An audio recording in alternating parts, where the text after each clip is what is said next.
সকালবেলা আগে উঠেই রান্নাঘরটা মুছে নিচ্ছি।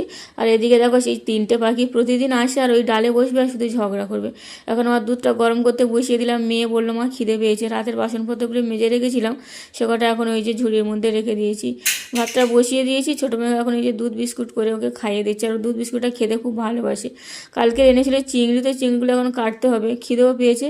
তো একটু এই ছাতুগুলো খেয়ে নিচ্ছি, ছাতুটা খেলে তো অনেকক্ষণ পেটটা ভাত থাকে, ওই জন্য ছাতুটা খেয়ে নিলাম। বোতলগুলো আর এই যে একটু পরিষ্কার করে নিলাম উপর দিয়ে, ভিতরে পরিষ্কার করতে পারিনি, আর একটু সময় লাগবে। তো এখন তো রান্না করতে হবে। আর দেখো কালকের কত রকমের শাক এনেছে, তো 4 রকমের শাক। এবার কী রান্না করো আমি ভেবেই পাচ্ছি না। তো এখন এই যে নোটে শাকের যে ডাঁটাগুলো কেটে চিংড়ি দিয়ে তরকারি করবো, মাছ তো নেই। তো এই যে চিংড়ি দিয়ে তরকারি করলাম বেগুন দিয়ে। আর দেখি আকাশ মেঘ করে এসছে আর হঠাৎ বৃষ্টি এসছে। অনেক জামা কাপড় ছিল ছাদে, এই যে ভিজে ভিজে সব তুললাম। আর এখন এই যে শাক ভাজাটা দিয়ে গেছি, কড়াটা পুরো পুড়ে গেছে।